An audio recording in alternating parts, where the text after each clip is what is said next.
Hello FPL managers, yes, we're back again with another video for the Fantasy Premier League 2023-24 season. It's the Game Week 4 preview.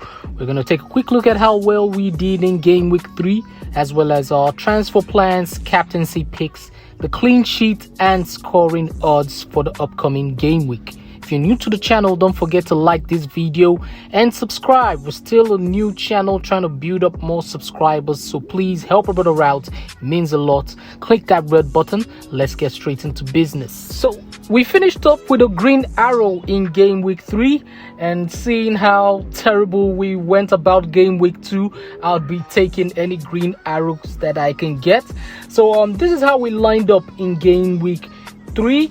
Johnston in goal, only the 2 points. Chilwell gave us a clean sheet. Baldock came in for Gabriel, who once again didn't start for Arsenal. I held on to him hoping that he could do something against Fulham, but it wasn't meant to be. Our midfield only had Bruno Fernandes getting a goal and an assist. Salah with an assist, everyone else with just appearance points. Good thing we had Jackson, who came in with 7 points, and Haaland, our captain, missed a penalty but eventually scored 4 points, doubled up to 8. So we had a total of 48 points this game week. 4.1 million currently is our rank, but we're hoping that at least we can halve that rank before the international break. So our transfer plans already went ahead and taking out Gabriel. He probably will be starting games, starting with the Manchester United fixture at home this game week, but I don't think I want that headache anymore. If he's going to be the fall guy for Arteta's tactics, then I might as well just take him out and bring in a player who is more guaranteed, starts and points. Now, talking about who we're going to be bringing in, I've gone for a player who's got really good fixtures coming in, especially in game week 4 and 5. So we've gone with Gusto, the defender for Chelsea. He's a fullback, and I'm hoping that while Reece James is out, that Gusto can get us a few points. And even if James does come back in, I'm gonna have Gusto, really cheap defender, on my bench, and whenever it is Reece James gets injured again, I can just bring Gusto back in for him.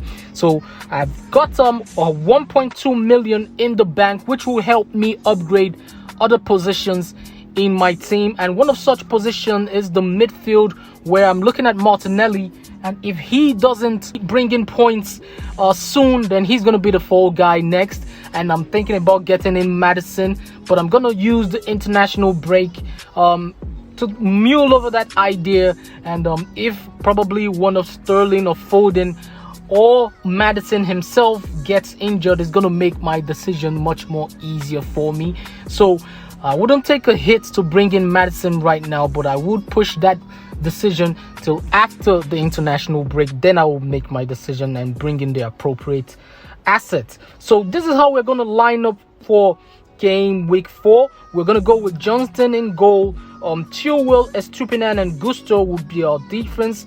Mbumo, Bruno, March, Martinelli and Salah would be the midfield, and our forward line is going to be Haaland and Jackson.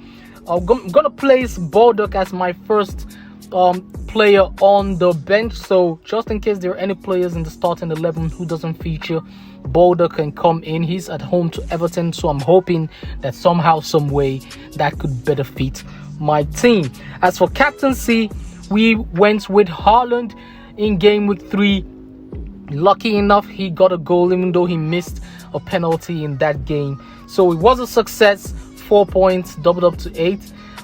But as for game week 4, Haaland is predicted to score 7.8 points. We go by FPLreview.com's algorithm, and we keep trusting their pick for the highest point scorers for the game week will be our captain for that week. So Haaland it is for game week 4. As for the predicted lineups, we expect that Arsenal are going to stick with Partey at right back, and Gabriel is going to come in as one of the 3 centre backs while in possession. As for Liverpool, Matip and Gomez will play as the centre back pairing for Liverpool, as Van Dijk is serving his suspension. Darwin Núñez, of course, we're going to expect that he's going to start at home versus Aston Villa. As for Spurs, we expect that Richarlison will continue in that centre forward position. I haven't heard any news of Spurs getting in a centre forward, so I think Richarlison is going to keep his place, unless of course Heung-min Son takes that centre forward position and then someone like Mano Solomon comes in and Richarlison goes to the bench. So that's how Spurs are going to line up. As for Chelsea, they will go with Colwill. I don't think Colwill is injured. I think he's going to be fit for game week 4, so he's going to be part of that back line. And Sterling and Jackson, of course, are going to lead the attack. So that's how they're going to line up. So as for the scoring odds and clean sheet odds, we have Haaland 69% chance of scoring in game week 4, followed by Jackson 45%, Salah at 44% chance of scoring in game week 4, Alvarez at 43% chance at home versus Fulham, and Mbumo at 40% chance of scoring in game week 4. So as for the clean sheet odds, we have Manchester City 56% chance of a clean sheet in game week 4. Chelsea have a 50% chance of keeping a clean sheet in game week 4, and that's part of the reason why I've gone with Gusto.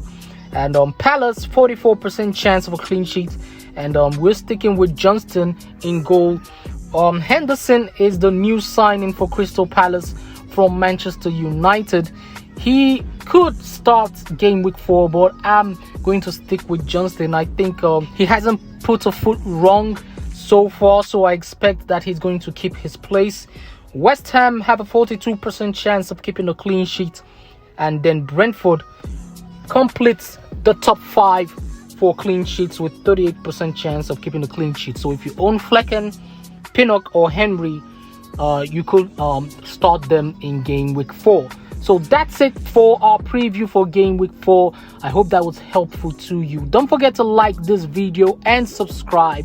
All that's left to do is to wish you guys good luck, have fun, and I'll catch you guys on the next one.